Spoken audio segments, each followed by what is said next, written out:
right, and we are back. And ladies and gentlemen, you guys and girls already know I'm a huge fan of BTR. I do all the road racing side, right? Well, tonight I have a special first time ever, obviously on the podcast, but my first time on the BTR flat track side of things. Hanna Brewer, thank you so much. It's an absolute honor to have you on tonight. Yes, thank you for having me. I can't wait. This is going to be so exciting. I listen. I love the whole BTR program as a whole. I think it's absolutely unique on what they do. It's the only program that I know of in the world that's actually doing it. Yeah. Something like this for women, right? I know they have the whole WCR over there and, the sports bike side of things in World Superbike, which I have friends over there racing too as well. But, it's the only thing that I know of in the world as far as BTR that's openly with nothing but women, and it's such a proper mega thing, right? So we got a lot to talk about, Hanna. I can't wait to get into this journey. I know I'm listen, I've been pumped since we met at Daytona. That was the first time we met, and that was the first round of BTR, which this is her first season Right. with the whole BTR program. So I want to take it back, Hanna. Where did all this start for you on two wheels? So I actually started racing when I was 13, and it all started out because one day we were in the house with my dad, my mom and dad, and he was showing up like old pictures of himself racing. And to be quite frankly with you, I was like, what the hell is flat track? And he was like, I'll actually take you to my cousin Irvin's track that's like up the road in Bridgersville, North Carolina. And it used to be called B&B back in the day. So he took me there and we watched a flat track race. And I was like, this is interesting. Like, I kind of want to try it out. So Dad ended up getting me a XR 100, and that was one of my first races. Was on the XR 100 in the 70 through 125. I don't know if you're familiar, but the association was called like Simtra. Yep. Yeah, back in like 2014, 2015, somewhere around there. And I ended up getting fourth place on my first race out of 9. And I was pretty pumped. I'm not going to lie. I was a little bit cocky back in my teenage days. Right? I mean, we all were. I mean, let's just be honest. Yeah. Yeah, you got fourth in your first race. I'd be cocky too. I'd be like, yeah, Dad, look at me. I'm faster than you now. So, yeah, and then it all began there. I've been addicted to it ever since. I was on an XR 100, like I said, and then after a couple years, after I bumped up, I had to get out of the kids' class because I think the kids' class back then was out of like 14, you had to move up. So I eventually moved up to the Mad Dog class, and I used to get protested a lot. I bet. I'm not gonna He's lie. cheating. Yeah, I used to get protested a whole lot. Then trying to think. I was in the XR 200 class a lot. Like, it was 0 through 200, and it was like kids and adults class, and I raced that sometimes because my mom used to race too. On her like 200, it was like a KX 200. I don't know exactly what it was. It was like an old 2-stroke though. And if anybody knows me personally, I freaking hate 2-strokes with a passion. But I rode it because it was a bike to race, so I just raced it to get like extra seat time. Because back then I used to race like 5 classes at a time. Wow. But not anymore. I don't have that stamina. She says, "No, I'm one and done. I'm good." Yeah. And then my dad got a 250 from our cousin. It was a DTX 250. I can't remember what year it is. I think it's 04. So then I started racing that for 2 years. And I actually did get in a really bad wreck when I was 15. It was completely my fault. I came in too hot, and I came on the other guy coming into the turn, and I high-sided when I hit his back wheel, and I ended up breaking my ribs and collarbone. So it kind of set me back for a little while. I was really nervous and stuff. Yeah. She said, and stuff. So I love it. Let's I told you this is gonna be fun, right? getting into flat track, fourth in your first race, you probably like, Dad, why didn't you introduce me to this years ago? Right? Like, you've been hiding this from me? What bad dad? He actually used to mention it some, but I just didn't think anything of it. You know, my dad used to drag race too. Like, you know, race has been involved with our family for a very long time. Like, I would say decades. And, you know, I used to go watch Dad drag racing at the local, you know, my cousin George Brewer owns in Sharpsburg, North Carolina, Brewer Speedway. And there used to be a flat track there back in the day as well. And I used to watch Dad as a kid, drag race. I was really big on drag racing as a kid. But then when I found out what flat track was, that just went out the window. Game over. Yeah, it's Yeah. my first flat track actual race. I've been a fan for a long time. Obviously Brad the Bullet Baker, you know, the old Jerry Springsteen, all them guys, right? Of course, Sammy Halbert. First race was 2 years ago, Daytona, and I was like, story. I'm standing there at the fence, right, at Daytona, and front starts over here, so turn 1, 2. So I'm coming out of turn 2 down that little straight before you go into 3. Right. So I'm standing there, and Hannah, I'm thinking to myself as I'm looking left and I'm looking right, I'm like, why does people got goggles on? I have no goggles. They must know something I don't know. First lap, here they come around. I'm dirt, dust, everything in my mouth. I'm like, that's why they got goggles on. It's exactly why they got goggles on. I was hooked. I was like, this is the best shit I've ever seen in my entire life. Are you kidding me right now? Like, they're this close. Elba, watching it on TV does this no justice. Right. You have to be there to see this, people. Right. Be like, wow. When I met you this year, they did was it called the Enduro flat track? Yes, I know what you're talking about. It's like the Dan Brobley races in that. I'm sorry. I was like, when I seen them, I was like, are you kidding me? They're gonna race these? And yeah, I mean, it's pretty wicked, but like, it's not my cup of tea. I thought it was pretty cool because they're gonna race these. Like, what? Let's go. This is not gonna end well. That's the first thing I said. This is not gonna go down too well. Yeah, for sure. And what was it? The second lap, 2 riders or 3 riders went down. Yeah. I remember the announcer. I was looking to the left, and like blah blah blah went down. About the time I turned my head like this, the first guy in first place was coming out of turn 1. Next thing I know, he goes down, and I was like, utter chaos. Let's go. I'm banging on the fence. Yeah, it was. Loved flat track. Is absolutely freaking amazing. Matter of fact, we have Flat Track Factory in the house. Thank you so much for joining. I know that, girl. You go. So proud of you. That is Mike Dillon. He actually helped me out a lot with racing. Like, unbelievable. Thank you so much. So how did you and Mike Dillon end up? Tell me the story about that. How did all that happen? I was a little bit younger. Like I said, I started racing when I was 13, and we were in the XR 100 class. One of his friends was racing for him on the XR 100, and she was also another racer.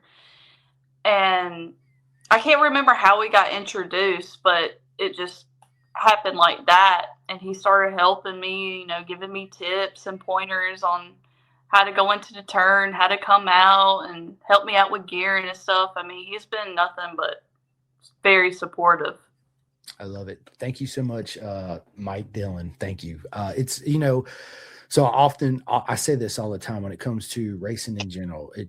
It's all little important puzzle pieces that's got to come into place in order for you to achieve your goals, right? You can have the talent of Sammy and Brad Baker combined in one, be this supreme talent. But if the puzzle pieces don't come into place, guess what? You're never going to go nowhere, right? So Mike is one of those important puzzle pieces in your complete picture, your puzzle of your racing story that's going to get you to where you need to be. And it's so important to have people like that in your corner to back you up at all times. Right. It is. It really is. So, you know, getting into flat track racing, let's just jump into the whole BTR thing. Like, let me ask you this. When did you feel like you were ready? I'm not going to lie. So, like I said, I started racing when I was 13. Well, I was in and out of racing. Like, call me bipolar. Sorry. But I was very indecisive. Like, I would quit for a year and go back into it. You know, it was especially when COVID happened. That kind of set me back a little bit, and then I started working in construction, and I never had the time for it because, you know, we would work like every other Saturday or every Saturday just about. So I kind of like, you know, I made a big post. I said, I'm done with racing for now. I got to concentrate on work, stuff like that. And then I got with my boyfriend now, Thomas. He's a Southeast promoter, and he's been nothing but supportive. You know, we were sitting in the living room one day, and I was like, I want to get back into racing. And he was like, well, why don't you? So we jumped up and we went to like I don't know if you heard of it. I think it's called now Masters Complex, but it used to be GTR Complex. And we took my 450 down there for open practice. And a lot of people were like, I thought you were done with racing. And I was like, yeah, well, I'm just going to. Psych, I tricked you. Yeah, like I was just going to get some seat time just to fill it out. And ever since then, you know, he's been nothing but supportive of me racing. And then he became a promoter, and it's been nothing but just busy. And I got into BTR by Brianna Everett. I mean, I've heard about BTR. I never really kept up with it that much. I mean, I'd be more like there and here with it. But when Brianna was like talking with me at one race after the mains were over with and we were sitting there packing up, she was like, why don't you get into BTR? And then several people after that was like, you need to, it'll help you out. I was like, okay, well, I'll give it a try. Then I sent in my application, and I had to do like a little form, and it was asking different questions. And then I had to send in a video about myself, and then a video of like 2 minutes long, I believe, of me riding. And I was like, ugh, I don't. This is cheesy. What? Are you kidding me? No. Like, it was more cheesy about the fact that I had to sit there with my phone in my hand and tell about myself, like talking to nobody. Right? You're like, hi, I'm Hannah. I like flat track. Please accept me. Please. Just about. Pretty please. Okay, so you know, same thing on the road race side, right? The women's got to do the application process, and once they accept, you get accepted, you got to do 2 videos, same thing, 2 minutes long, I'm pretty sure. One talking about yourself, the other, you know, showing you some racing clips and stuff like that. So how excited were you when you got accepted, when you finally got that email that says congratulations? So I remember I was at my parents' house actually. And because, you know, my boyfriend and I, we lived together in our separate house. Well, I went over there and I told my parents, I was like, yeah, I sent in my application and I was like, well, I got to go. I got to cook dinner. And then I went into the truck, and it was like over winter. And I was letting it sit there and warm up. And I remember I was like, well, let me look through everything while the truck is warming up. And I looked through my emails, and I saw like Bill Train Race Royal Enfield email, and I was like, click. And then it was like, you have moved on to your second phase of the process. Congratulations. And I like literally, I remember like I left the door wide open on the truck, and I like sprinted into mom and dad's house, and I was like, guess what? Let's go. I got accepted. Yeah. I love it. You know, and big shout out to Brianna Everett. She's if you guys missed it, I've had her on twice already. She's absolutely amazing. She does the whole BTR road race side of things, and Road Atlanta is the only round they had on the East Coast, and she got 2 third-place finishes. So congratulations. She's actually, I seen that message when you put out earlier on Facebook. She's like, I'm gonna be on the plane, but I'm gonna have to pay for Wi-Fi. It's gonna be so worth it. I was like, yes, it is, right? So she actually just left a comment right now. Says we have the legend herself, Brianna, right? It's an inside joke. I call her Brianna.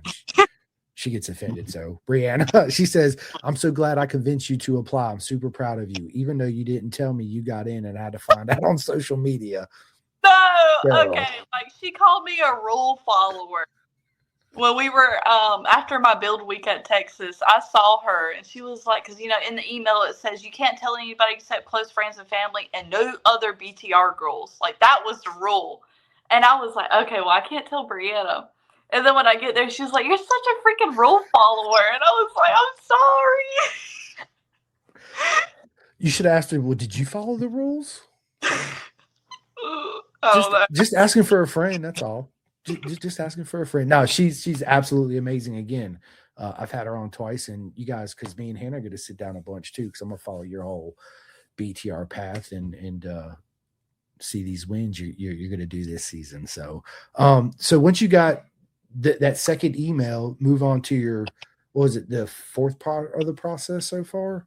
So it was like the second part of the process, and that part was to actually sit there and do a live video like you and I are doing, but it was just between me and Jennifer Lewis, which is Johnny Lewis's sister, because she's our team manager for the team. So we had to sit there, and I was so awkward, let me tell you. I didn't know what to say. I felt like if anything I said was wrong. And, I actually didn't know if I was going to get accepted into the program because, she was asking about questions, like, about racing and stuff. And she had brought up, like, what have you raced other than anything bigger than 450? And I really haven't. And I was honest with her. I was like, well, I got, like, seat time, like, one day, like, maybe for 10 laps on my dad's TT 500. And that's about it. And she was like, well, that's the only thing that's, like, I'm concerned about you is that you haven't been on anything bigger than a 450. So it kind of, like, put me back a little bit because I was like, dang, like, I'm strictly known as a DTX girl. Like, nothing but 450s, that is it. And then we got an email 2 weeks later after that. And I had got accepted, and like I called my boyfriend, and I was like, I don't know how I got it, but I got accepted. Love it.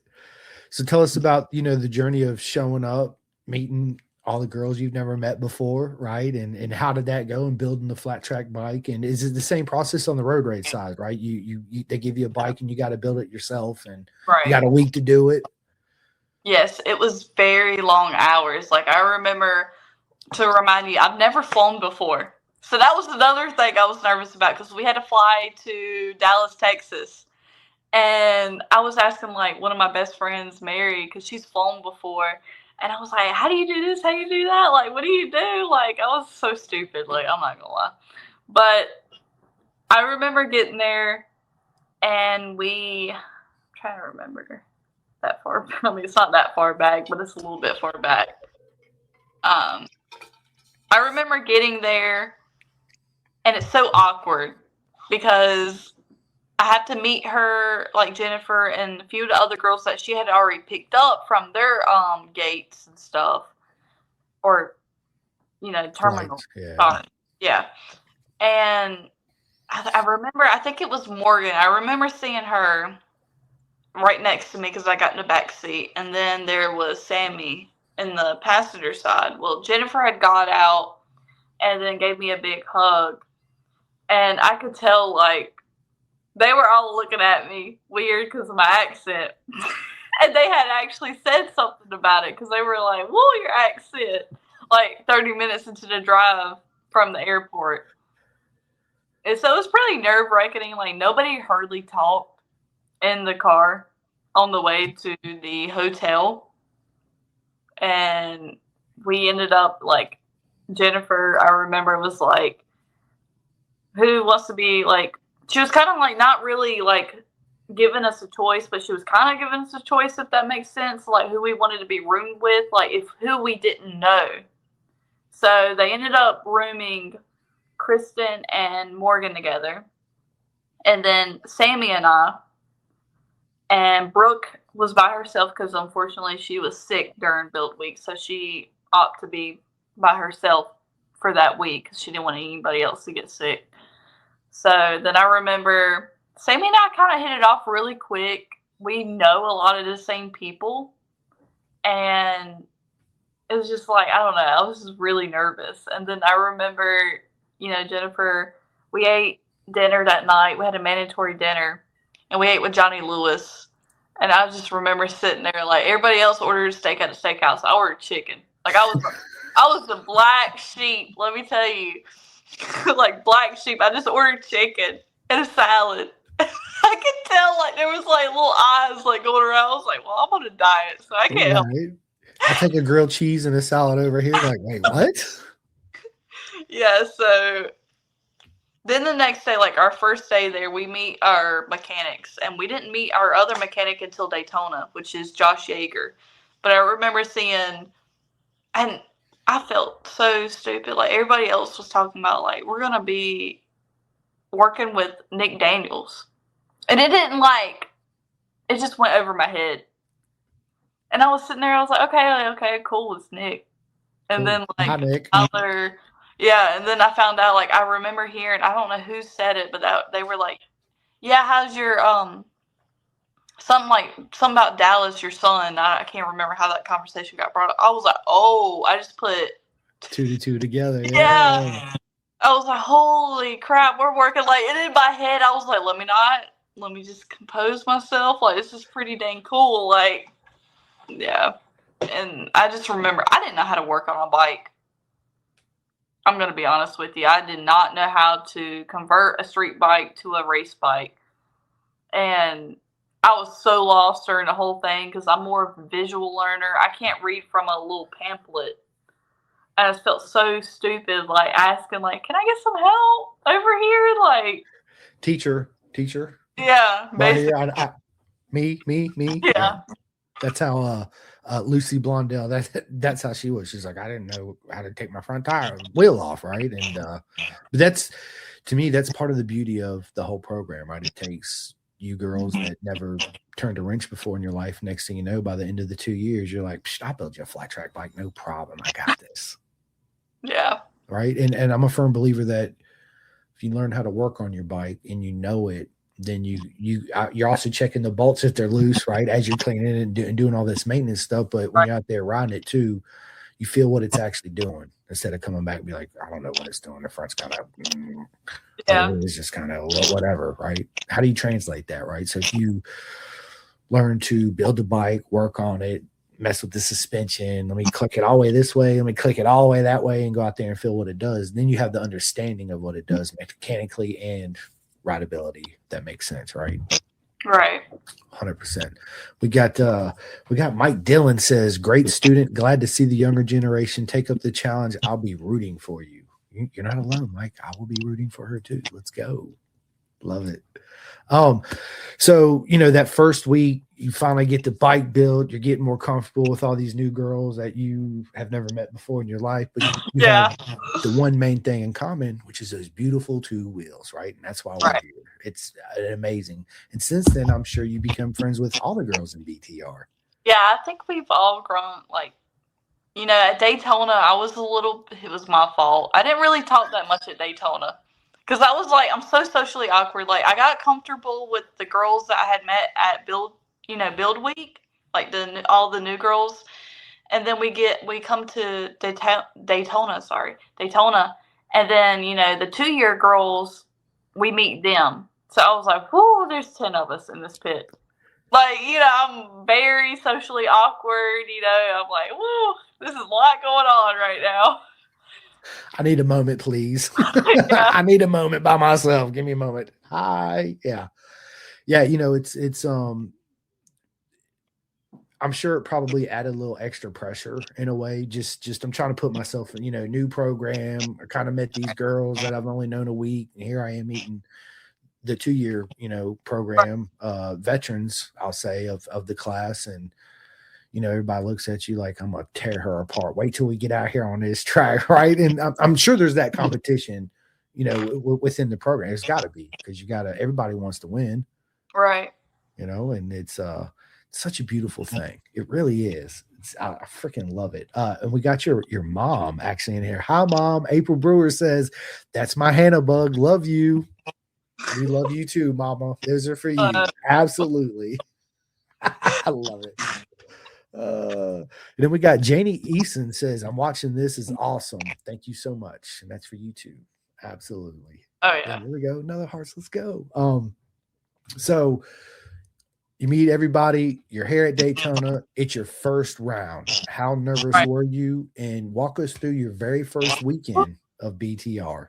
So I will be honest, I'm gonna back it up just a little bit right before Daytona. So Okay. I actually had messed up my ankle that Sunday. We were doing a practice and we had to fly out that Monday. And I high-sided and my foot got caught somehow between the foot peg and the brake, my right foot. So my dad was actually going to take me to the airport the next morning because he works, close to there. And he took me to the airport, and I remember limping the whole way. It was so bad. And then I get there Monday at Daytona, and it was a lot going on. We only checked into our hotel that day and done a mandatory dinner. Then Tuesday, we done training day at Johnny Lewis's. It hurt so bad to put my moto boot on. Like I almost was crying because it was so swelled up. But I pushed through it, and I didn't know like what to really expect. I got on the bike and we went out separate away from the 2-year girls to begin with, because eventually they kind of meshed it up together into 2 separate groups. And I just remember going out there, I was like, oh gosh, I got to ride this thing for 2 years. Like, this is something that I'm not comfortable with because I love DTXs. Like, this was all new to me. I did not know what to expect, honestly. It was just like very heavy. Like, it was so top heavy. I hated it the first day. I'm not going to lie. I was like, am I really going to like do this well? Like, I don't know. You want me to ride this thing? What is wrong with you? Yeah, like I almost dropped it actually. Like I remember like pulling back in off the track after we practiced for like 6 laps because we done 6 laps at a time.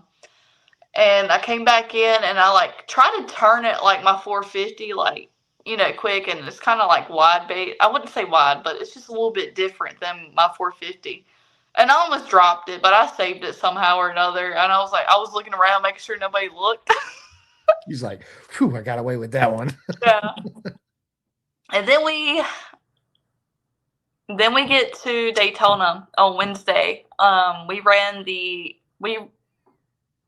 2 rounds of practices between Corey Texter's promotion stuff, and it was just a lot. Like, I've never been at Daytona. I've never even, watched the Daytona track. It was just all so new to me. So I get out there on the track, and I remember, like, I was like, whoa, this dirt is something different. Because, around where I live, it's mainly go-kart tracks or car tracks, and it's all red clay. So I get on there, and I'm like, holy shit. Like, it's not This what is I different. expect. Yeah, this is It's different. totally different. Like, it's so, I don't know how to explain it. It's just Daytona is Daytona. That's it. That's all you got to say. Daytona is Daytona. It's a short track too. Yeah. Yeah. Like, very short short. track, Like, yeah. I remember, like, 1 and 2 is a little bit wider. And then you come into 3 and 4, and it's like you kind of have to, like, it's not as round as 3 and 4. Like, it's kind of like, I wouldn't say a triangle, but, I mean, you've been there. It's more of a paperclip in 3 and 4 than it is in 1 and 2. 100%. Yeah, 100%. I remember the first flat track race at Daytona I went to. I forget who it was on a KTM. I think I lost you. Can you hear me? Can you hear me now? Yeah, I don't know what happened. It's all good. Yeah. I remember what I was saying was the first year I went to go see flat track at Daytona. I forget who it was. He was on a KTM. He comes around turn 2, and he gets crossed up, front wheel in the air, rear tire off the ground, and the throttle is bop, bop, bop, bop, bop, bop, bop, bop. I was like, this is not going to end well, right? He stays in the throttle, hits the ground, the bike's just bucking it. He never let out the throttle. And I'm standing at defense. I'm just like, let's go, right? Just losing my mind. And he comes by like I could have literally stuck out my tongue and touched him. That's how close I felt he was. It was Oh just like, gosh. and he didn't even crash. I was like, oh my God, did you guys see that? This is insane. Yeah, best time ever. Love it. Absolutely love flat track racing. It's greatest thing ever. So we're at Daytona, first race weekend with BTR, brand new bikes, not your original bike that you're in love with and that you're so used to. You gotta ride this big heavy thing Right. and learn it and learn this new track and learn new friends and new people all around me. Yeah. So how did Daytona go? I didn't really care for the first day. I'm not gonna lie. Like I said, it was all new. The dirt was completely different from what I'm used to, and I remember like in 1 and 2, specifically coming out of 2, it was like craters. Like it was so bad, and I didn't do that well. Like I could not figure out that 650 out with my whole shots like taken off. I was like lugging coming off, and I was trying to treat it like my 450, so that was my fault. So I had to take a step back and think about some of the things that Johnny had said on training day about the bike. Because, you know, he says that we can't really hit the rev limiter as much on those things coming off, you know, starting off. So I was like, okay, well, let me take a step back. So on the second day, I did a little bit better, but it wasn't that bad. I think the first day, I ended up getting 6. And I was so mad with myself, I'm not going to lie. I was like, what? Because I'm such a competitive person. I was like, oh, heck no. That's not going to happen. So I remember the second day on Friday night, I went in. My qualifying times weren't that well. Then I get to the heat race, and I don't know, something just clicked with me. Like the track wasn't as grooved up. They had done track prep before that, and I actually enjoyed the track during the heat race, and I ended up getting 3rd. And I was so stoked. Like I could not. And I was like, okay, I got this in the bag. Like in my head. Y'all are in trouble now. Yeah, and then I get in the main. And I ended up getting cut off of the main, off the starting line, but I don't, you know, not blaming her on it. It just, her bike got out of control taking off, and I ended up hitting her because of it, and it set me all the way to the back. So I had to work my way from last, and I ended up getting 4th place, but I was so disappointed in myself because I was like, you know, I could have got 3rd like I did in the, you know, heat race, you know, if it weren't for that. But it's all good. I learned from it, and take it one step at a time is all really. I mean, it was really my first race weekend on that bike, so I couldn't even be more prouder. A 3rd and a 4th. If somebody would have told you that before you showed up, you'd take it all day long. You're like, I'll sign my name right here. Thank you very much. Right. So listen, Right. it's part of learning. It's part of racing. It's not everything's going to go your way, right? You're going to have those days and shit's going to happen out of your control, and you're just going to have to, it's just part of the game, you know, but it'll make you stronger. Feel that fire, right? Push yourself and be better for the next one. So after Daytona, where did you girls go next after Daytona? We went to Ventura, California this past weekend. So East Coast all the way to the West Coast. That's a hiking journey right there, right? Yeah, that was a long plane ride. A long. Where do you live at? North Carolina. No, I'm in Virginia. So you're like, where in North Carolina? I live like 30 minutes east of Wilson. And Rocky Mount. Oh, right. Rocky Mount. You're literally Rocky Mount. I think is like 45 minutes from me.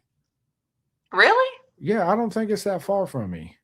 So you're right over the line of Virginia? I'm not too far past the line of Virginia. So I can get my car. I could be at VIR in like an hour and 45 minutes. Oh, wow. I can be in Greensboro in like, I think it's like 45 minutes, something like that. Yeah. So how close are you to Running Rapids then? I don't know. I've never been. Never looked it up. So Roanoke Rapids is like literally right off of 95. So I was gonna say we're actually having a race there for Southeast Flat Track May 30th See, at Mayfield. Margarettsville Speedway, and it's like 20 minutes from Roanoke Rapids. Where's it at? Margarettsville Speedway. All right, you'll have to. I tell you, when we Yeah, get I'll done with the send a text. podcast, yeah, we'll exchange phone numbers, and you shoot me the text. If listen, if I'm able to make it, absolute 110%, I will show up. We'll do some live videos and some interviews, and let's go. Yeah, all that fun stuff in between. So yeah, let's go. Thomas says Margarettsville Speedway is close to you. Then yeah. I mean, I'm in Roanoke. I'm not too far. That's one thing about that. I love where I live. It's well, I'm looking at the road race side of things. Road Atlanta 6 hours, Jersey 6 hours, Mid Ohio 6 hours, Barber 7 hours, Daytona's like 9 hours and 40 minutes. So I'm like a perfect like kind of central hub around all the East Coast tracks. So yeah, absolutely, I'll take you up on that. So California, long flight. When you say long flight, it's a 4-hour flight, right? 5 and 5 minutes. Oh, that's 5 right. hours, 5 minutes. That's right. Because you go, but that's nothing. 5-hour flight. Come on now. That's nothing. I flew out you're in the middle seat. It was bad. So tricks to flying. You always want to aisle 110%. Don't ever get the window or the middle seat because you're always like, I got to go to the bathroom. And if they're asleep, you just got to step over them. That's what I do. I'm just like, move out my way. I got to go. Right. It is what it is. Yeah, I mean, flying. I grew up. My dad was a fighter pilot in the Navy. Then he worked for United Airlines for 30-something years. He retired 2 years ago. Oh, okay. So I've flown my whole life. Like I'm like, that's nothing. Let's go. Right. But flying's cool though. It's different, right? And you get there pretty quick. So she's like, no, absolutely not. I can't lie. All right, so we're in California, right? Finally off the plane. Yes, let's go. We touched ground. Tell us about your weekend in Ventura, California. Yes, Ventura. So we get there. One of the mechanics picks us up. One and a few other girls, and we ended up checking into our hotel. We have a mandatory dinner. We have a mandatory dinner like the night before our race. Talking a little bit about the race and stuff, and I asked 2-year girls because they've raced there before, Matacilia, Emma, and Julie. No, Julie, I don't think she raced there. I'm not too sure about that. But I remember talking to Emma mainly about Ventura because I was asking her about gearing and stuff, and we actually ran the same gearing from Daytona, which actually surprised me a little bit. Is it a longer track? It depends on where you ride, really. I think you would gear it different if you ran like the high side, like a lot of the single riders were. And then the twin riders, they would come in wide, but they would kind of, diamond it out. Yeah. And these 650s, you can't really do that, So I get there and we set up Saturday morning really early, and my qualifying was not the best. I didn't really care for the track during practice and qualifying. It was really dry slick, and that's one of my weaknesses is dry slick tracks. So then, right between, when we do the fan walk, it's 5 to 7, and then ceremonies, and then the heat races afterwards. It actually started raining like between 5 to 7, like a light drizzle, but it actually like held the moisture in really well in the track. And for the heat race, I ended up getting 4th. So my qualifying times during the whole day was like around 6th or 7th place, and I was like, here we go again. Like, qualifying times suck. Like, what am I doing? And, I was getting in my head a little bit, and I had to like sit there and think to myself. I ended up putting in my earbuds and started listening to music just to calm myself down a little bit, not to get in my head but so much. And I ended up putting my phone on Do Not Disturb. I was getting fed up with everybody texting me a little bit. I just had to sit there and think in my own little world. So then the heats come around. It was a little bit slick out there after the rain. And I was like, I can do better. Like, I was right on the third place rider. I was like, I know I can do better. I just need to figure out where I'm losing this corner speed at, because that's all it was. So I sat there afterwards, and I went to go watch a few of the rest of the heat races. And I was like, that's where I'm losing it at. So I come back, and the mains go out, and I end up getting third place out of before the red flag went out. And unfortunately, one of our riders went down, Mallory, and I think she's doing well now. She actually sent us a picture of her eating ice cream and talking about healing. So I'm assuming she's doing a lot better now. I don't know what happened with her wreck. But we go out there, and I'm thinking in my head, like, well, that third place is out the door. I know how I am, you know. And I ended up, Madicilia, she was in third for the longest, because it was Emma and Julia and then Madicilia. And Madicilia went on the outside, and she got more corner speed coming out that way. So I ended up just, testing my luck. I was like, I know I got the speed. So I just kept, like, right there on her, like, trying to let her know, like, girl, I'm here. Like, move over. And, she gave me such a really good battle. And then we come into the last, like, the white flag went out, and we went into turn 1 and 2. And she ended up, like, kind of coming in like that. And I had nowhere else to go.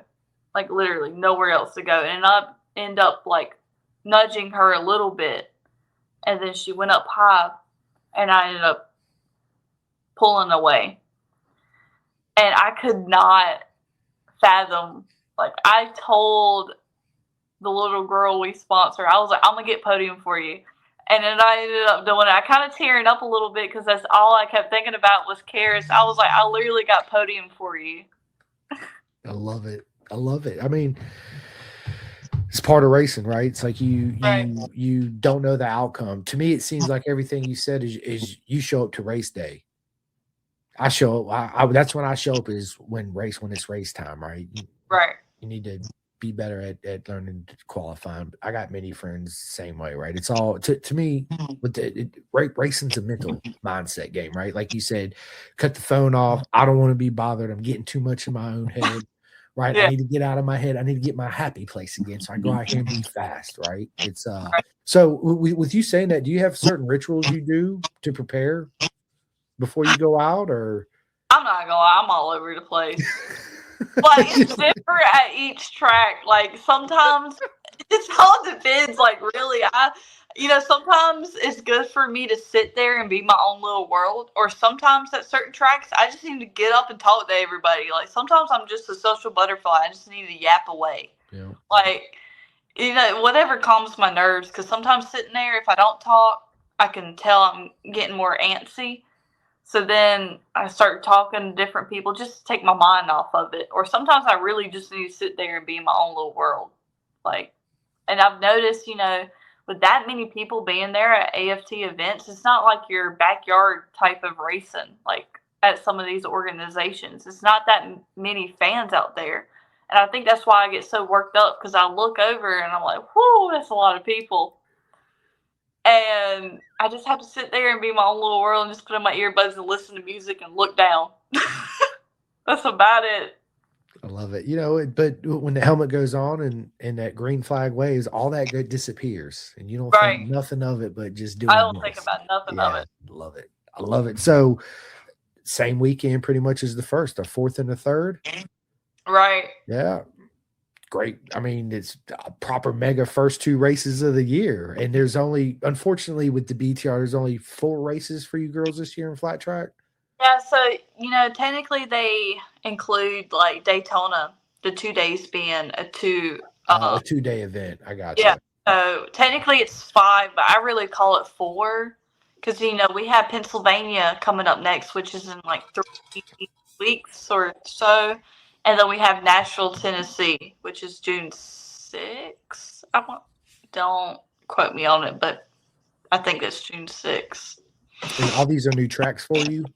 Yes. So I've never been to Daytona, never been to Ventura, I've never been to Williams Grove, and I've never been to Nashville short track.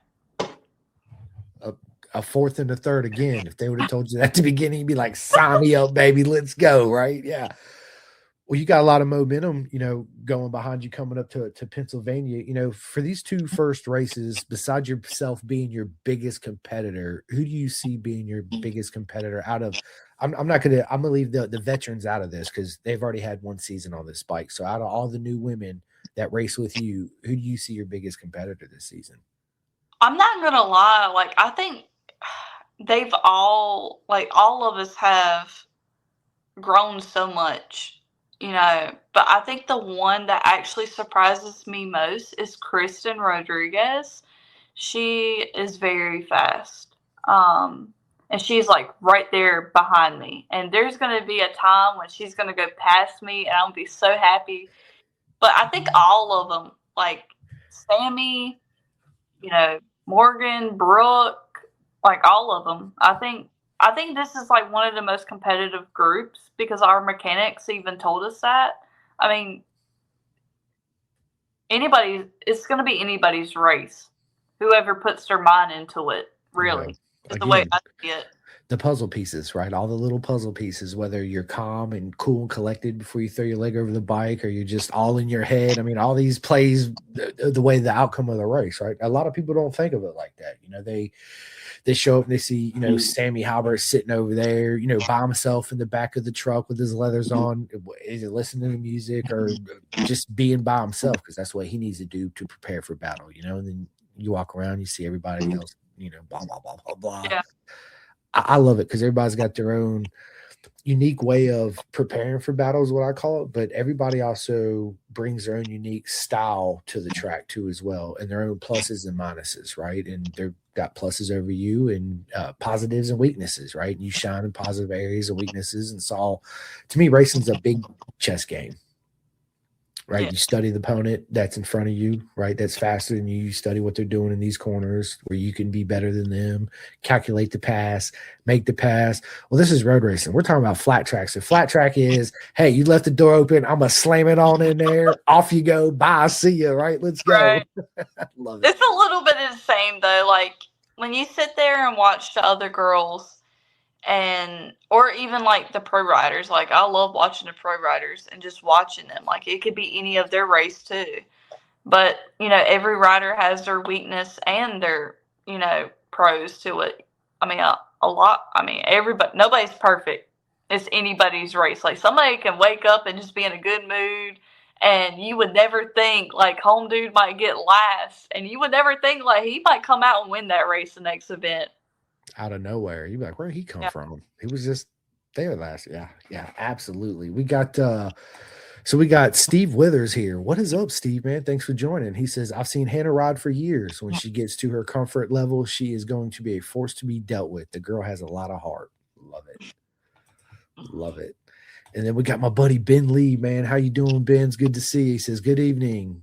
Great interview with one fast lady. Yes, she is absolutely fast. So, 2 rounds left. Going into your first year at BTR, oh man, I got all this time and all this, and here we are, 2 races already in with 2 races left to go. Season halfway done already, right? You're like, where does the time go? So I know.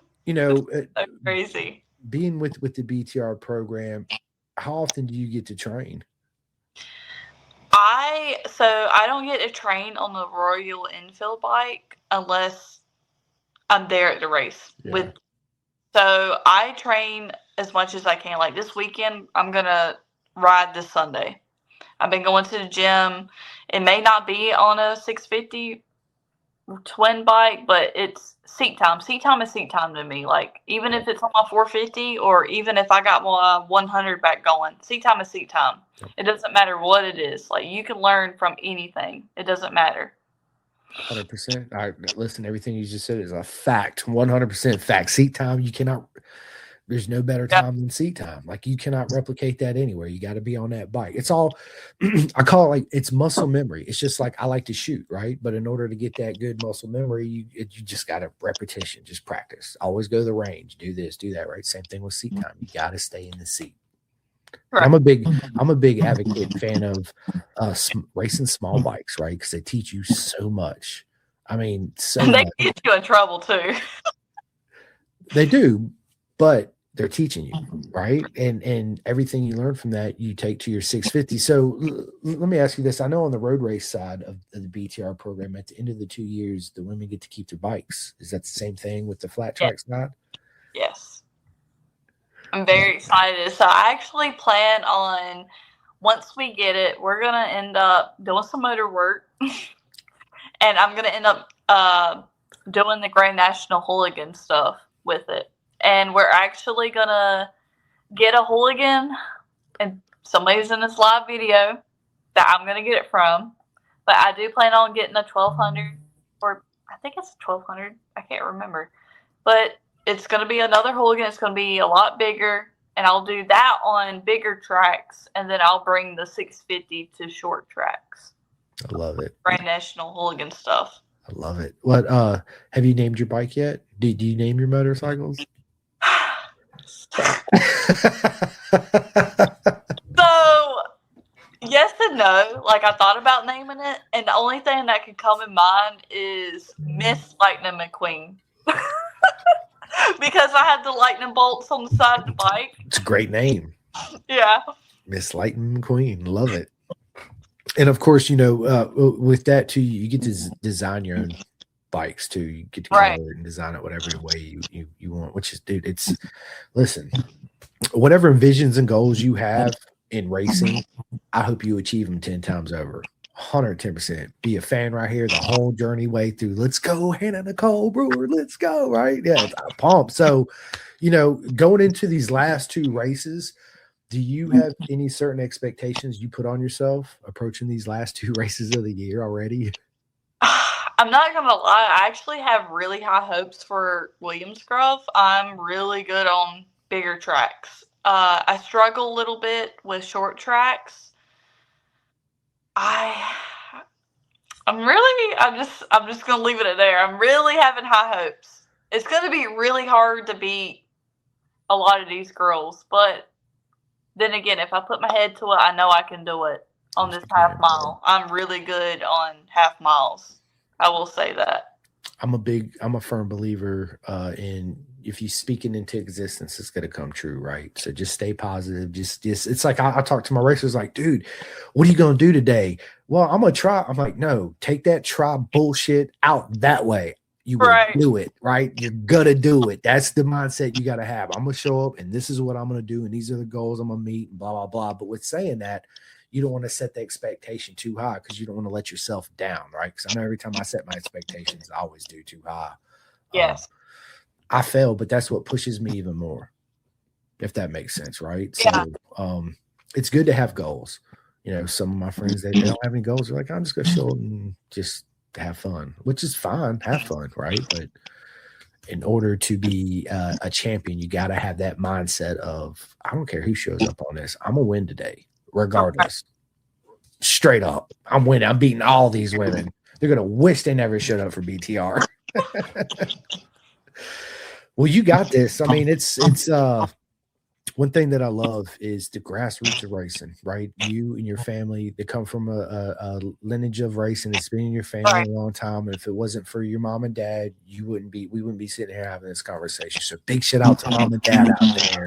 Yes, let's go. It's to me, it's one of the most beautiful stories you can tell in this lifetime is sharing the same passion and love of racing motorcycles with your children, right? And that's where it starts, is obviously the parents. And it's such a unique journey too, because think of the millions of people in this world that would love to be in your position right now. Right. Or love to just get a motorcycle to begin with, so that journey you're sharing with your family and that path you're on is just, it's so unique. And this, what I call this short lifetime we share together, right? So I always say it's about the journey. It's not the destination. Love it. Yeah. I love it. It's good stuff. Good stuff. So one question I did: how did you and Brianna Everett meet? So her husband, Josh. Josh, yes. I'm glad you mentioned it. I felt bad. But anyways, I got you, Josh. Us men stick together. Now, just playing. so I actually met them. It was a little bit wild. I wouldn't say it was been a long time, but we just know the same people, and I can't even remember when I met them. Like, that's the thing. Like, there's so many people that I know would flat track. I just can't even remember. But I do remember that we got a lot closer, like, my boyfriend and I and Josh and Brianna this past year. Because I've been trying to be more outgoing. Because I have a little bit of RBF. I'm not going to lie. I can't tell it. What are you talking? You've been chatty Cathy with me the whole time. Yeah, but it's just different at the races. Like, I'm a different person. I can't. But I remember getting closer with Brianna when Thomas took over Southeast Flat Track. You know, I had to be more outgoing because of him, because he was being, the chatterbox, because he had to, being a promoter. And I just was talking with her, she races a 100 with Flat Track as well. And I think it all began with her wanting me to do BTR, and I was actually interested in riding her husband's hooligan bike. And I remember flying back from Texas from Build Week, and I was supposed to ride the hooligan at Mid Carolina, but they weren't for sure, if I was going to be able to make it. So they ended up giving, that bike to Blake Lomas to race it that day. And I was a little upset. I was like, dang, like, I came, like, that's the only, like, I'm not gonna lie, that's the only reason why I went. Like, just so I could race the hooligan. But I still had fun. Me and Brianna ended up scoring together, so, I mean, we got closer, so it worked out. Yeah, it's awesome. Yeah, she's I went to Carolina Motorsports Parks a couple weeks ago and was announcing Azra's live stream on their YouTube channel, where they live streamed the races, and her and Josh showed up over the weekend. She was riding her ZX4RR, if I'm not mistaken, out there getting some seat time in before Atlanta, which was the first BTR round for them. So yeah, she's awesome. Josh is absolutely awesome too. Teresa Withers says her mom and dad are competitive racers in their own right. Yeah, listen, the grassroots of racing. One thing that I love to do, this is what I love, Hannah, is I love to get the young adults racers such as yourself and, all the up and coming, what I call future legends of the sport. I'll get you on, then I'll turn around and I'll go after your dad. Love to get your dad in here on the podcast, sit down and talk to him, because this is where this is where it started from, right? His old journey into racing, and then, having kids, and, maybe they had the aspirations of you getting in, or maybe not, right? With me, I know when I found out my wife was pregnant, I was like, we're having a boy. She's like, I don't care what you have as long as health. I'm like, nope, we're having a boy, right? I wanted, man wants a boy, right? Yeah.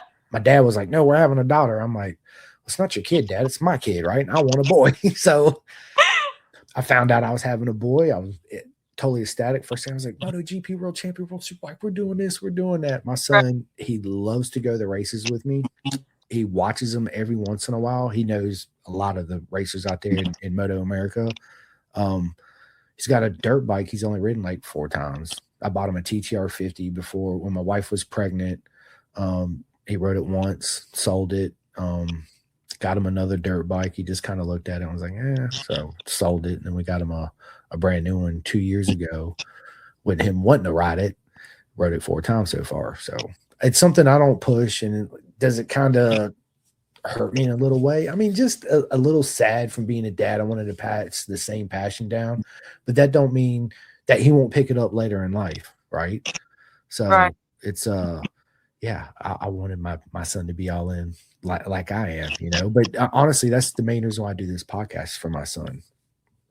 I do it that way. If I was to drop dead right now, he's always got Spotify, iHeart, YouTube, and all these things. He can see me smile and laugh and giggle and all that good stuff. So, yeah, my book. So, when if I'm able to make it down that May 30th, I have to check my calendar. If it's on the weekend, Rossi will come for sure. So Yeah, you'll it's get to meet on Saturday. Rossi.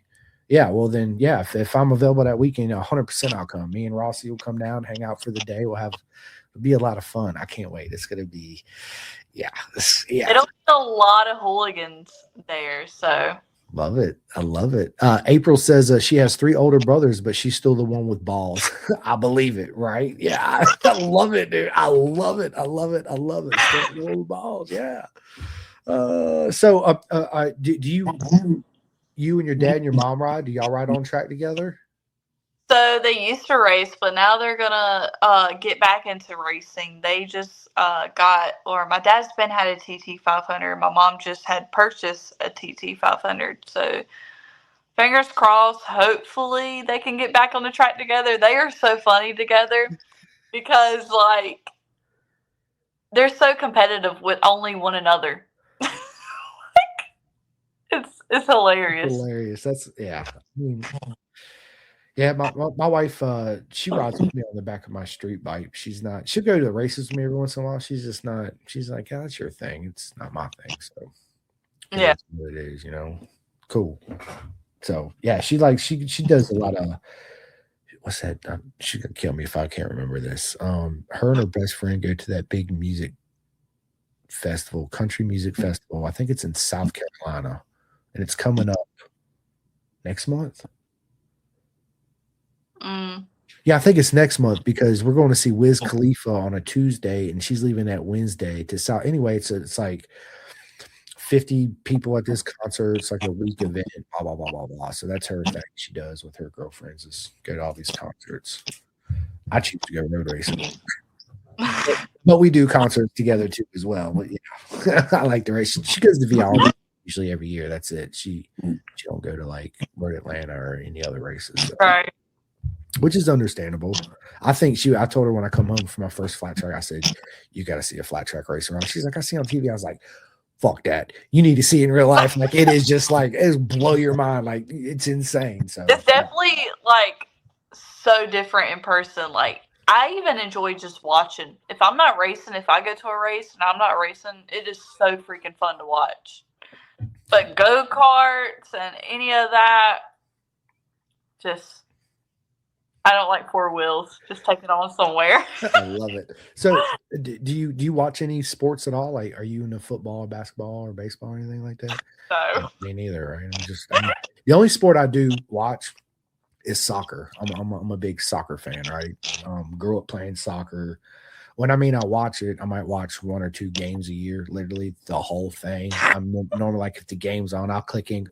My team's Inter Miami because I love pink. It's always been one of my favorite colors since my podcast colors and all that, right? So when they joined the MLS, I was like, Inter Miami is my team just because of the jersey and the black, right? I was like, let's go.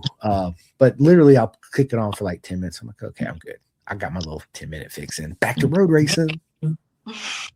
Love it. Do you yourself watch any road racing at all, or only for Brianna? I only watch her races. Like I watched her at Road Atlanta, and I was like pulling for her so bad. Like she had the whole shot.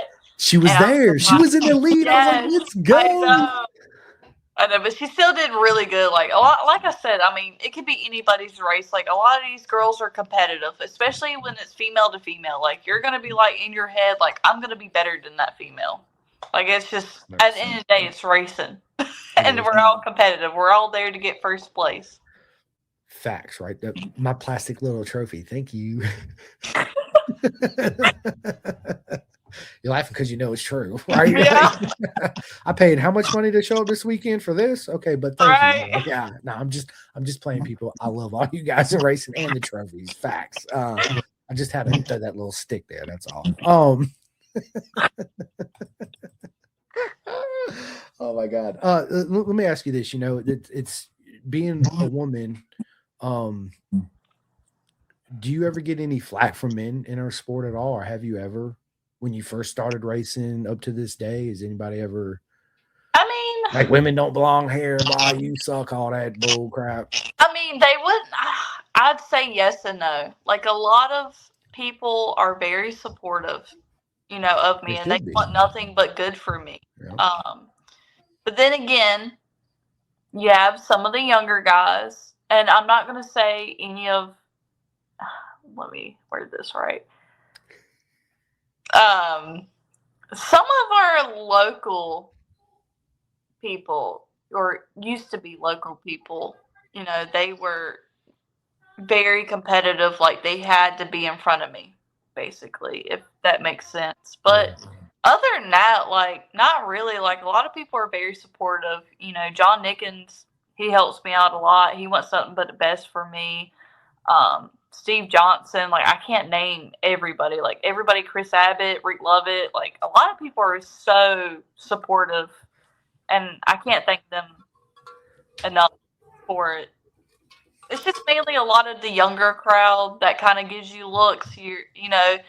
That they have that mentality, like I got to beat this girl, or I'm just gonna quit. Like if that makes sense. Listen, before we went live, I'll tell you that, and I say, I get a lot of shit from being such a supporter of the BTR program in Moto America and female racers in general, right? And hi, babe. Hello. You gonna say hi? Hi. Bear did not be in the house. So we got a puppy, 7-month-old puppy named Bear. He's a lab Weimar, if I'm saying that right, mix. Absolutely amazing. We have a Princess Fiona. She is a year and 4 months old, getting ready to be a year and 5 months old. And then we co-parent my dad's dog, right? Which people are like, you co-parent your parents' dog? Yeah, because they need a break from her, right? So after we got Princess Fiona, my parents got this dog. Her name is Molly. She's beautiful. I love Molly to death. She is hyper and a little hard to deal with sometimes, right? You have no private space, right? And literally, as you come in the door, she's up in your junk, whether from the front or the back. It's just, yeah, she's just one of those. You just got to accept her for who she is and love her for who she is, right? she is an amazing dog. But we co-parent my parents' dog. We get her on Thursdays, and they come pick her up on Sunday every week. So we have her 4 days a week. God. Yeah, they need a break, right? So I'm like, I love dogs. I'm a big dog lover. So I'm like, yeah, I'll take her. Come on, bring her on. So yeah. So Bear, he's only been here 4 days. So we've only had him for 4 days. So we're trying to break him of that whole, peeing in the house and all that cool stuff. So do you have any animals? Yes. I love bragging about my dog. He is like my best friend in the whole world. His name is Milo, and he's a Staffordshire pit bull. He is actually outside because he'll want to jump on my lap while we were on the podcast. I just didn't feel like dealing with that. Yeah, he is so fleeky, but it's because of me. I got many of my best friends waiting for me at the Rainbow Bridge, right? When I lost Cruz, it's been like 2 years ago. Cruz was the first male dog I ever had. I've always got female dogs, so I'm a male, right? But Cruz, he died when he was 6 suddenly. I'm sorry. You're good, right? It's life. It's the journey. It's an honor to be able to have him for those 6 years. Okay, so I ended up getting a Snoopy tattoo of Cruz with a skateboard with a big heart on it. Yeah, so I love dogs. They're I feel like us humans don't deserve dogs. No. They will show you everything you ever wanted to know about unconditional love, people, and that's a fact. Yeah. Straight up.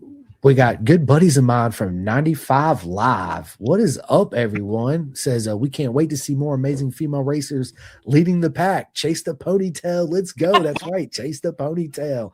Hashtag. Love it. So all my friends at 95 Live, they live stream CVMA races out there in California, road races. So I actually had Justin on my podcast not too long ago. You guys go and check it out. But yeah, huge fans. A lot of people are huge fans of women in the sport because you girls belong here. 110%. Let me ask you this, Hannah. Tell us something we don't know about you at all. I stumped you on that one, didn't I? She's like, where'd this question come from? This wasn't part of the interview process. I mean, I don't really know. There's got to be something. Like when I was a little girl, I wanted to be a rock star in a band, or I don't like tomatoes, or. I'm not gonna lie. I mean, when I was younger, when I used to go to drag races, I mean, that's all I would ever think about was being a drag racer. And actually, sometimes, you know, I do have a Corvette that we have to put a motor in, and I still want to drag race with it, and that's kind of a dream of mine. At least, like, that's on my bucket list. I don't care if I'm 50 years old. Like, whenever I get the money to put a motor in that thing, I will drag race it just one time, just so I can say I did it. I love it. That's actually a question I have for you. Is there anything on your bucket list that you want to do? Mine, but before you answer, the main one check bucket list that I will do is go to the Isle of Man TT. She's like, I don't even know what the Isle of Man TT is, but No. it's okay. I'll tell you all about it after the podcast. It's a road race, so I don't know, really. I mean, I do want to try road racing like one time. you should. I actually talked with Brianna a little bit about doing the build train race with the road racing side, and she was like, well, you kind of have to have experience. And I was like, well, crap. Cody Kopp didn't. Really? Cody Kopp came straight from flat track to the Talent Cup last year. Oh, with wow. Kenny Roberts Racing, yeah. And then at last year, he's back in flat track. He was there at Daytona. Was he back with KTM? I can't remember. I think he was. I know he's now with Harley. Okay. Okay. Well, now he's with Harley in flat track. Yeah, because he was with KTM before he went to flat track. I mean, road racing, I thought. Yeah, he was. I remember being with KTM for a while, but now he's on a Harley for the twins class, okay. I believe. I don't want to sound like an idiot. I think he is on a Harley, though. It's okay. It's okay. You should. I think that, flat trackers, to me, I think flat track is one of the best ways you can train for road racing, asphalt, because, on flat track, of course, you don't have the front brake, but you're constantly sliding the front, constantly sliding the rear, right? When you get super fast on the bike, now with all the electronics, you still slide some, but it teaches you so much about momentum and sliding, and it just roll speed and all that stuff that goes in between, right? So when you get it on. Chris Abbott says, what about Sonia Lloyd? Sonia Lloyd's a good buddy of mine. She's absolutely amazing. She's actually with M4 Suzuki in the Twins Cup class this year. Seen her at Atlanta. I'm trying to remember if I ran into her at Daytona this year. Me and her dad had a great conversation during the autograph signing. Mark, he's absolutely amazing. Yeah, Sonia's a good friend of mine. She was with the WCR out there that race all women's class at Race Along World Superbike last year, and now she's back in Moto America with Team Hammer M4 Suzuki, running alongside my boy Matthew Chapin in the Twins Cup class. So yeah, she's one. But listen, Hannah, I'm 100% all in. You should get with Brianna, go out there, show up to a track day. You girls come to VR. I'll meet y'all there. We'll have fun.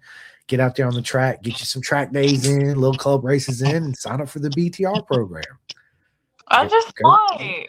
Yeah, go the road race, right? I think you'd be the first woman in history to do flat track BTR and road race BTR. Yeah, maybe. Yeah. Right? Yeah, because I know Sonia actually used to do flat track with her dad, and then she went straight into road racing, and she, yeah. 100%. Mallory Dobbs, same thing. She was with the BTR program. Man, there's a bunch of them. Michaela Moore, Kara Knibble. I mean, there's a bunch. It's a huge fan. Let me ask you this: are you a coffee drinker? Yes, I'm an iced coffee drinker. So no hot coffee. No. No.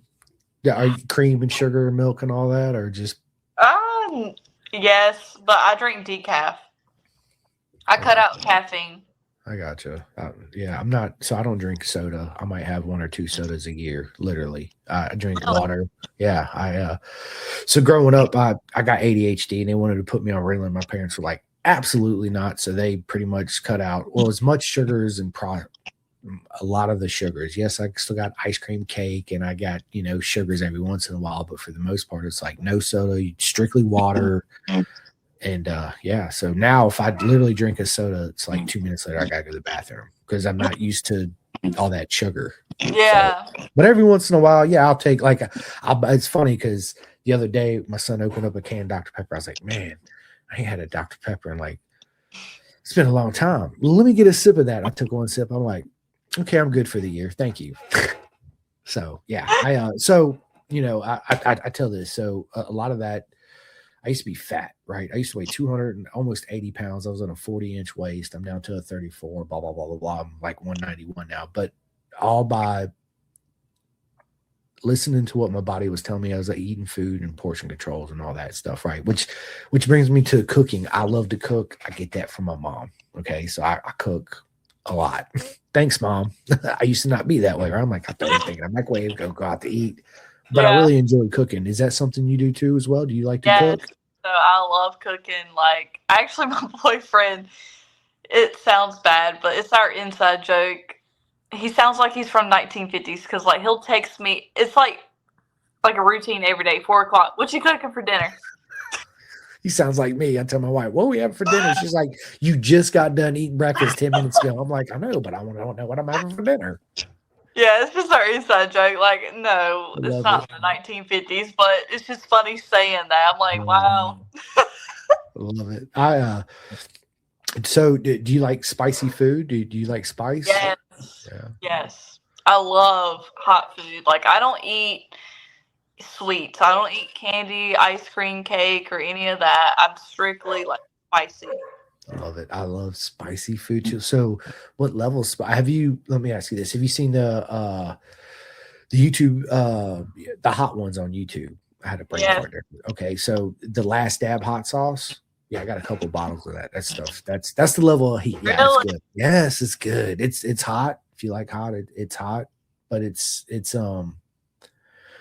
I think it's like 3 million Scoville, and it sounds like a lot. Cause I mean, honestly, in the heat scale, it is pretty high, but it's not what you think it is. Where I've had some hot sauces that are like 200,000 Scoville, and I'm like, holy shit, like this is way more than 200,000 Scoville, right?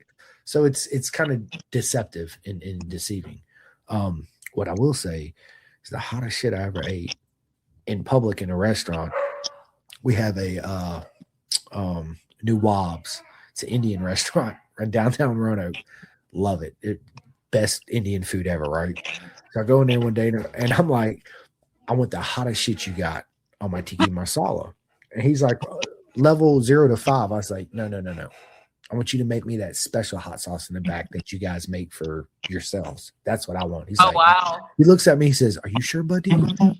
Absolutely. Let's go. So he takes off, right? And he walks by the 2 waitresses, and they're over there and they're looking at me and they're smiling. I'm just like, let's go. I got this. My camera's AI when I waved it turned on. And that's why it moved. But anyway, turn it off. They bring me my food, my naan bread. I'm 6 bites into this. All of a sudden, I was like, holy shit, there's something wrong. It was so hot. Like, I couldn't feel my tongue, my mouth. Like, I didn't want to eat. That's how bad I hurt. Yeah. But I don't like that level of spiciness. Well, I didn't like that level at that time neither, right? But I had to finish it to show them that I can do it, right? So now I go back to like, hey, you want that? I'm like, I'm good. I've been there and done that. I'm good. But yeah, I like the right spice. My go-to, I like a hot sauce that don't change the flavor palette of what I'm eating. Change the flavor profile, right? So the best thing that I found, it's not in the store. You make it at home. You use grapeseed oil and crushed red peppers. You put crushed peppers in a container, fill it up with grapeseed oil, shake it up, and let it sit. The longer it sits, the hotter it's going to get. But it's only going to get as hot as the crushed red peppers are. So if you use crushed habaneros, it's going to be spicier. Ghost peppers is what I do. Ghost peppers, habaneros, crushed red peppers, put them all together, right? But when you add it to your food, you just get the heat, but it don't change the flavor profile of whatever you're eating.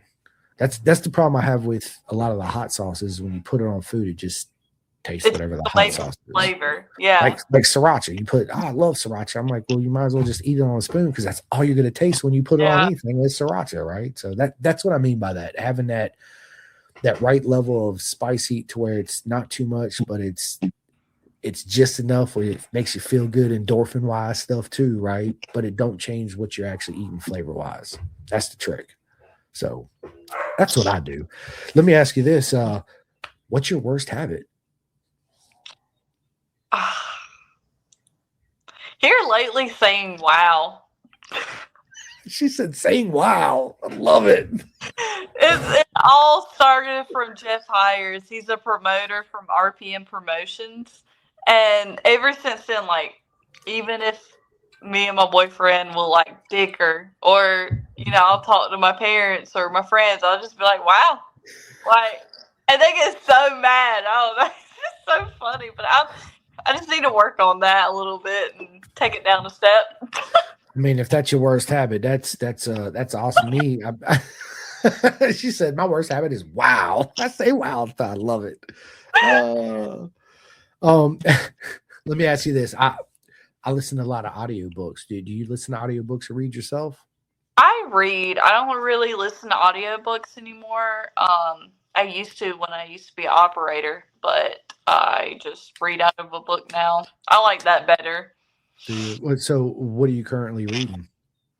I read, it's going to sound bad, but I read Heated Rivalry. It's based off of hockey. It's 2 players.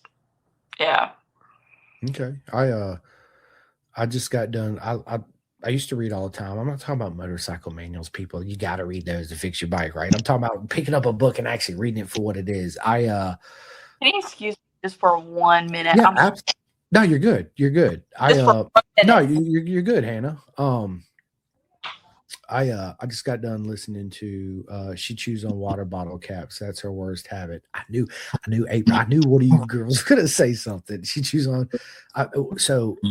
Growing up when I was young, April, one of my habits was I used to have a habit of chewing on my t-shirt. I don't know when I got nervous. That's how my mom would tell and my dad tell I was nervous when I'd go somewhere. I would just be whatever the case is, I would chew on my shirt all the time. And my mom would be mad. She's like, I just bought you that shirt 2 days ago. You don't chew a hole in it. I'm like, I'm sorry, Mama. So yeah, that's that. Now I used to bite my fingernails all the time. I don't do that very much anymore. So my wife's pretty much beat me out of that habit. No, I'm just joking. I'm just joking. But yeah, it's as far as books go, I just got done listening to The Art of Racing in the Rain, which it's an amazing book. They have a movie out too. It's, if you guys and girls haven't seen the movie, go and watch it. I highly recommend it. The book's even better because it's more in detail. That's the thing about books. Hey, and I was just telling everybody while you was gone that I just got done listening to The Art of Racing in the Rain, which is based on a movie. Oh, okay. Have you seen it? Mm-mm. I've heard about it though. You listen. You've got to watch this. You're a dog lover. I'm telling you. You just have tissues with you. Is all I'm going to say. Right. It's is an absolutely amazing movie. So basically, it's a race car driver that gets a little puppy, and the movie is told through the dog's eyes.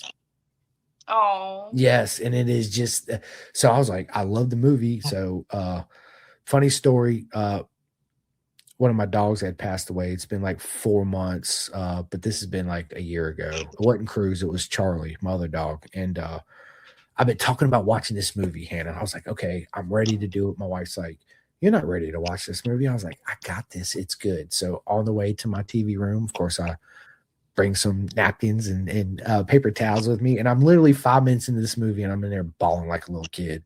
My wife comes around the corner, she opens the door. She's like, you're fucking pathetic. I told you wasn't ready. Right?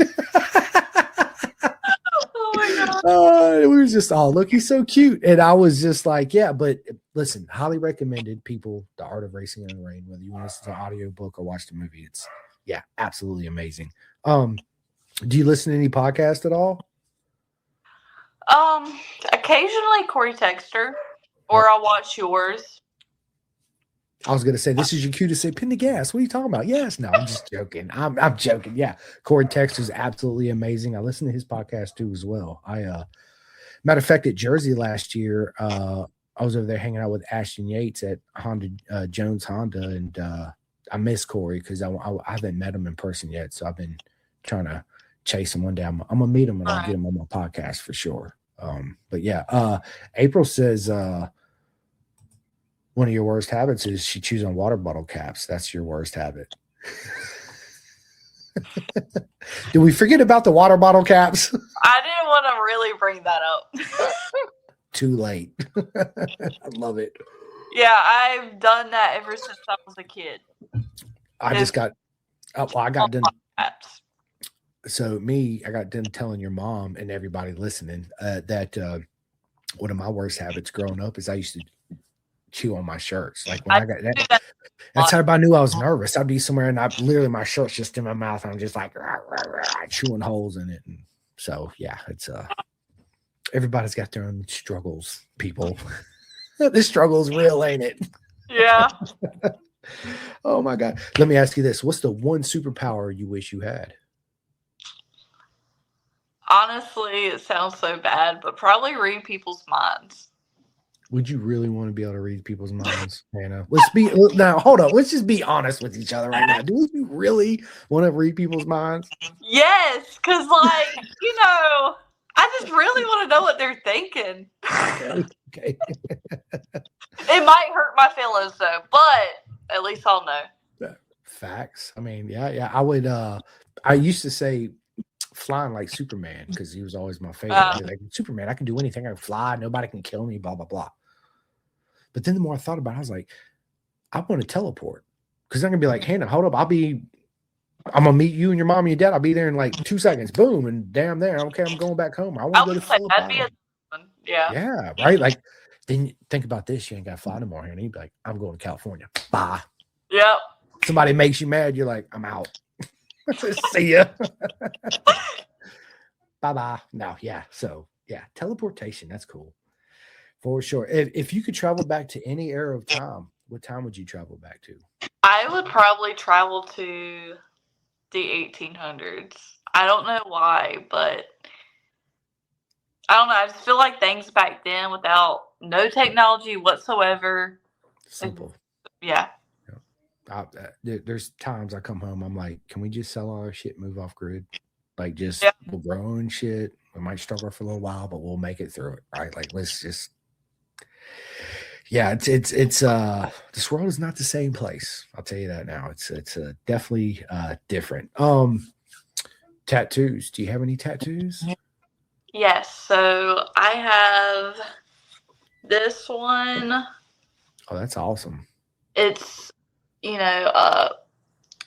flowers with the snake. It stands for I shed my skin and blossom into a new person.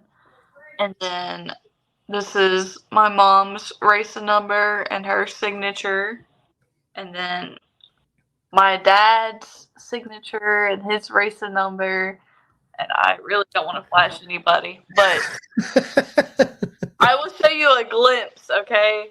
So I do have a tattoo. It's a memorial tattoo. So I actually have my racing number by my cousin Troy that passed away. And it's like... Oh, that's awesome. Rest in peace. And it's got a checker flag with his number. Yeah. That's awesome. I showed you of course, I got Ducati's always been my favorite bikes. I got my buddy Marco Simoncelli. That was a road racer that passed away in 2011. I got a Valentino Rossi tattoo on my back. Then I want to get my son's name tattooed on me. To me, ink therapy is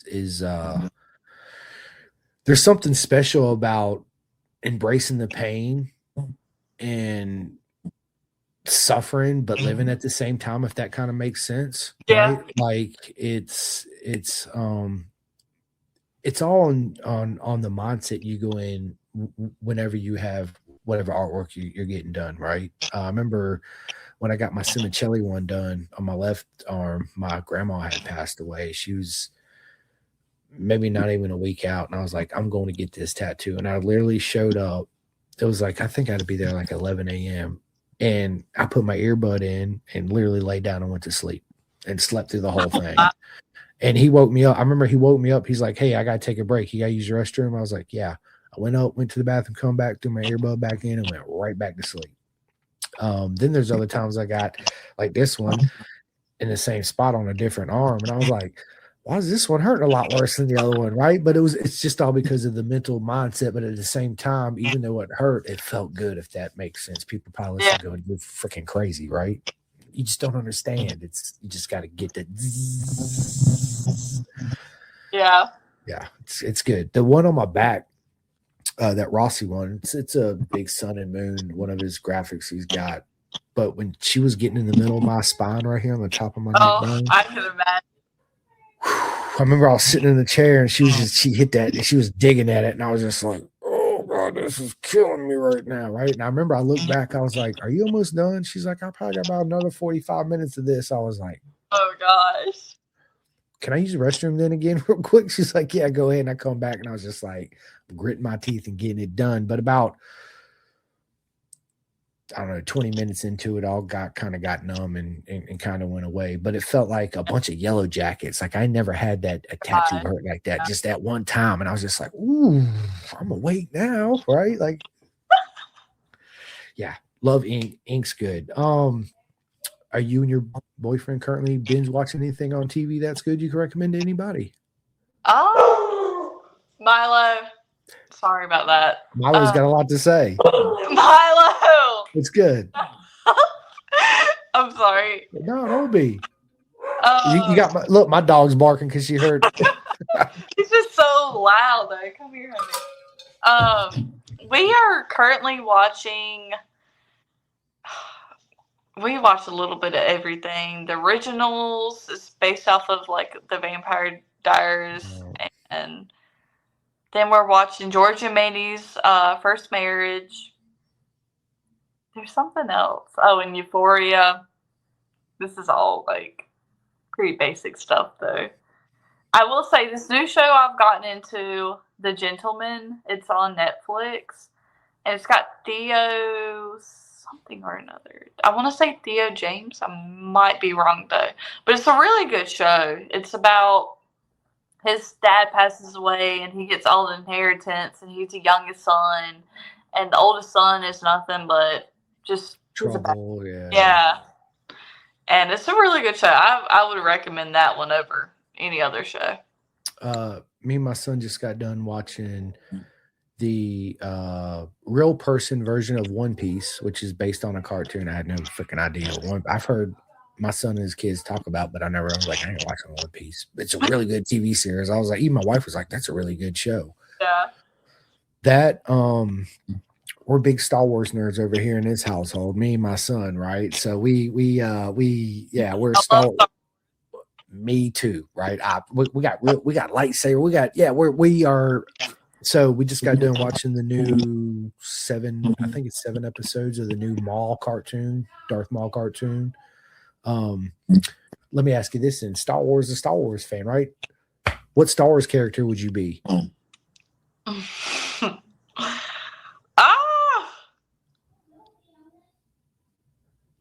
Probably Padme. You know, unfortunately, she does die. Yeah. But Padme's cool. She's different. Yeah. That's what I liked about her. She was her own. They're all Star Wars are their own characters, but she was a strong standout. Yeah. She was separate. Yeah. Fan of hers, fan of Ahsoka. Ahsoka's one of my favorite Jedi. I wouldn't be a Jedi. I would love to, like, how do I want to say this? I want a lightsaber. Who don't? Right? I want to learn their Force. Who don't? But I don't want to be a Jedi because I don't want to be I I want to be married and have kids. I don't want to not be married and be with a Right. woman. Like, what are you talking about? That's you. That's not me, right? But I still want to, But so I'd be like Ahsoka. I'd be like in that gray line, right, where I'm good, but I'm not evil, and I still protect the good and fight the evil, but I do what I want to do. So, yeah, that's what I would be. Ahsoka, but the man version of Ahsoka. Yeah, that's what I would be for sure. Let me ask you this: knowing what you know now, what advice would you give your younger self starting out in the road racing? Not road racing, sorry, flat track racing. I'm so used to road racing. Yeah, she's like, "What are you talking about? I don't road race." The same advice I would probably still give myself today. Here comes my son, Hannah. Hi, Rossi. What's up, bro? What up, homie? I'm doing a podcast. Hi. Say hi to Hannah. What's up, bro? He said, "What's up, bro?" Yo! What? Guess what? What? Did you order my fan so I can play Fortnite on my iPad? No, Rossi, I did not order your fan yet. We'll talk about this. I'm almost done, and we'll talk about this. Order it now. Bro, you just so when you have kids, this is what you get to look forward to right here. My money. You didn't give me where's the money at? I can't see it. You didn't give me no money, fool. Yes, I did. No, where's your wallet? No, genuinely, where's your wallet? I literally. It's out there in my truck. Oh, it's out there in your truck? I'm about to prove it to you that I got it to you. Watch. I'm about to Oh my gosh. I gave you $31. So every podcast, my son usually ends up busting in the room saying hi, and this is what he does, right? So like I tell people, it's real life. This is what we do. So yeah, it's hilarious. Let me ask you this: if you could have dinner with any historical figure, who would it be? I don't even know, honestly. No, there's so many. I know. It's just one. You just get to pick one. Oh, I don't know. You kind of got me stumped on that one. Can we go back to that one? I'll tell you what. We'll save that one for part 2. Okay. You can think about that one for part 2. So listen, I got one more question I'm gonna ask you, and then we'll end the podcast, and we will we'll just stay on with me because we're gonna go ahead and schedule our next one. Okay, so as soon as we get done, I'm almost done, and we'll talk. All right. Where did you put it, bro? Can I get done? Yeah, I'm just kidding. I know. That you're gonna honestly, Rossi, I don't remember what I did with it. Last thing I know is you took it from me and ran out there and talked to Mommy. No, I gave it back to you. Remember when we were getting ready for bed? Oh well, I don't know. I'll find it. I did something. I'm okay. So that's something. Is I'll put shit down sometimes, Hannah, and I don't remember what the hell I did with it. Yes. So yeah, that's one of my things. All right, bye. I love you. All right, bye. I love you too. Yeah, I will. I appreciate it. All right. Hey, thank you get paid. Okay. I got you. All right, I love you. Bye. I love you too. You heard that? Yeah, he's hilarious. He's here. Look, he said, Thomas says, we got kicked out of the house. She made 2 kids, and I go outside. I did. I was like, you got to get out. I love it. Oh my God. So last question. And then, last question. Last question. And then I'll let you end the podcast by giving all your shout outs where people can find you on social media. If you have any merch for sale, where to buy it and all that good stuff. So last question, me and you and your boyfriend, we're going out. We're going to have a beer. What's our go-to karaoke song? Oh, here lately, California Love. Love it. California Love. Let's go. Yeah. I miss Cali already. Yeah, Cali's it's a unique place. It's beautiful. The weather's great. Super expensive. Yeah, it was like $7 a gallon for freaking gas. Yeah, I just don't know if that's a place that I would really want to live. Somewhere I would visit for short term and come back home. Yeah, I'd like to visit it and come back. It's I lived in Phoenix, Arizona for a couple of years when I went to Motorcycle Mechanics Institute after high school, and I fell in love with Phoenix. Phoenix was freaking amazing. Been to California several times. Just it's all right. Just don't want to. It's just, to me, it's like I show up and there's just like too much going on, if that makes sense for me. Right. right? It's like I feel out of place for some Yeah. reason, and I don't ever feel out of place. It's just something about the yeah. I don't know. Yeah, I don't know. Anyway, Hannah, it's been an absolute honor to have you on the podcast. This episode will be out. The honor is all mine. I can't wait to sit back down for our part 2.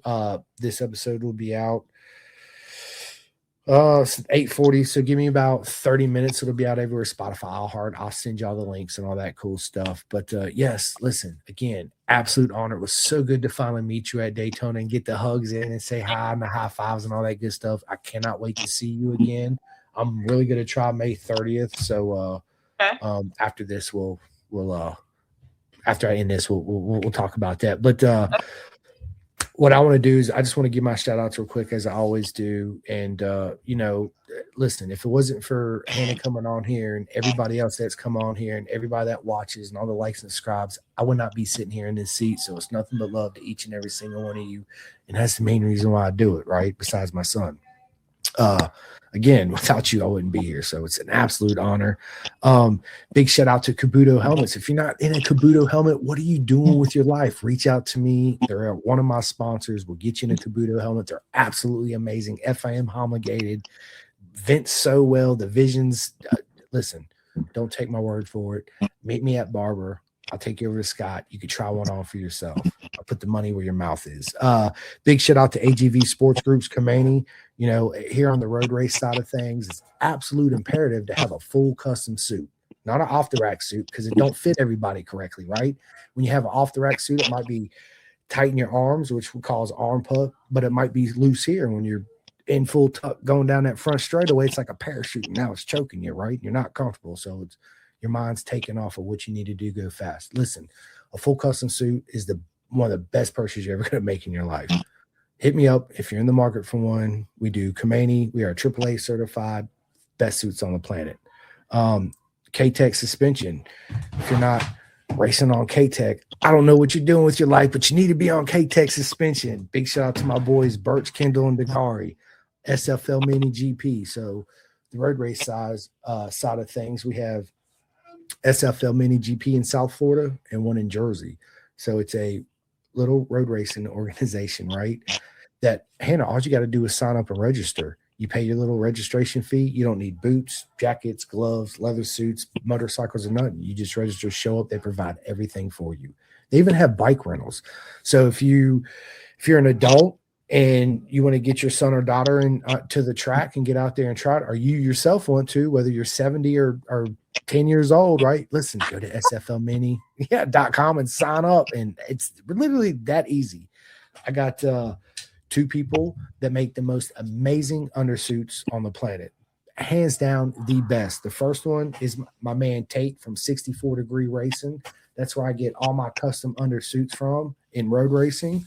Listen, and there's a huge difference between a motorcycle undersuit versus an Under Armour or a Nike one you could buy at Dick's Sporting Goods. It is absolutely not in the same league. Trust me. So to get yours, you can go to 64degreeracing.com. I just dropped on my paperwork when I did that, right? You can go to 64degreeracing.com. My second buddy that makes it is Mama Aliki. You guys and girls can go to venomsport.com, vnmsport.com. Again, hands down, best undersuits on the planet. They keep you cool during the summer, dry in the rain. When you sweat, it wicks all the moistures. It keeps you, listen, try one for yourself. Trust me, you won't be disappointed. For all my UK friends, you guys and girls can go to clothingkings.co.uk and get all your Pendergast merch over there across the pond. I got 3 friends that make custom graphics in the industry. Whether you want your bike wrapped, your helmet wrapped, your car wrapped, your dog wrapped, your wife wrapped, whatever the case may be, right? You're not going to go wrong by ordering any of them from any of them.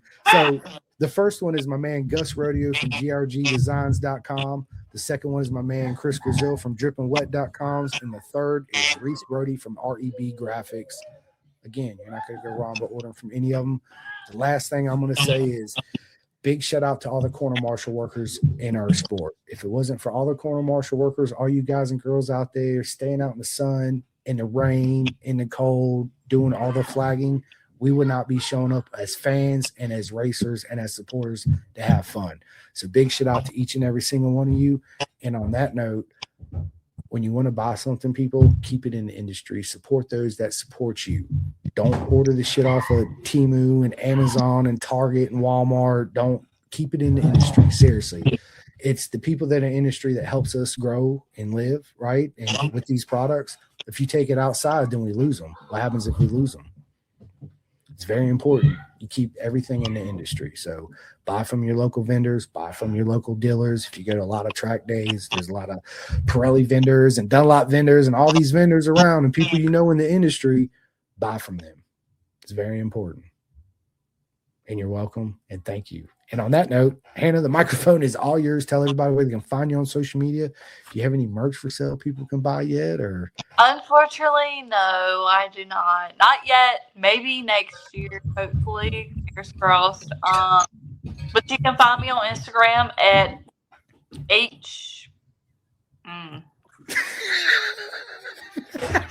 think it's oh gosh. I think it's H.Brewer 39, or it may be HBrewer.39. It's either of these, but you can find me on Facebook at Hanna Nicole Brewer. I'm more active on Facebook than I am on Instagram. So love it. That's hilarious. So who's all your sponsors that make all this happen for you, Hannah? BTR. You got Royal Enfield. You have Araya Helmet, Alpine Star, Dino Jet. There's so freaking many. Mom and Dad. Yes, Mom and Dad, RPM Promotions, Eason Racing, Reaper Custom Fabrication, Flat Track Race Page. I feel like I'm missing somebody. Tar Heel Speedway Host Racing. Law Tigers. I really hope I'm not missing there. They're gonna kick me in the butt. I really need to work on that. Okay. Yes, you do. I had a buddy of mine on the other day when he was giving all his sponsorships down. He's looking at his shirt. He's like, "Yeah, and big shout out to." Can you slide my bag over here? No, just come in and get your bag. No, I'm not getting a shower. No. What? Here's your bag, buddy. Let's see, Mom. Here. Wait, let me get my iPad. Shut the door. Okay, how about this? I promise you by the next podcast we have together, I'll name out every sponsor. I'm going to hold you to that 100%. And listen, but before we end this, and just stay on with me after I end this, after my little outro goes, April says she would want to sit down and eat dinner with Ian Somerhalder. Who's that? Not okay. She's talking about Ian Somerhalder off of the Vampire Diaries. Oh, I should have put two and two together. Right? My wife's same thing. She's all in a yeah. Okay, I should have put. Not him though. Oh, okay. Not him. You got it wrong, April. Supposedly, allegedly, you got that wrong. Anyway, listen, Hannah, this has been. I told you this. Hey, we're an hour and 47 minutes into this. Yeah. I told you to go by like this. You had a good time too, right? Yes, let's go. All right. Listen, on that note, I'm out of here. This episode will be out here in about 30 minutes. Thank you, everybody that joined in, tuned in live on all your comments. I love each and every single one of you. Thank you so much. Make sure when you guys come to Pennsylvania in 3 weeks. Yes. Go to the flat track, go to BTR, make sure you stop by, say hi to all the girls, get those pictures, get those autographs, show all your love and support. Absolutely. Let's go. On that note, I'm out of here. Hannah's out of here. We will see you soon. Bye, everybody. Thank you for coming. Calling all two-wheel enthusiasts, get ready to rev up your earbuds with Pin the Gas Podcast, the ultimate motorcycle racing podcast, hosted by Chris Simcoe, one of our very own excellent leaders here in Roanoke, Virginia. With expert analysis, behind-the-scenes stories, and exclusive writer interviews, Pin the Gas Podcast delivers the adrenaline rush of the racetrack straight to your ears. Whether you're a diehard fan or a curious newcomer, you'll gain insights that will transform how you watch and understand motorcycle racing. On your favorite podcast app, join Simcoe as he takes you on a high-speed journey through the world of motorcycle racing. Pin the Gas Podcast. All right. So would you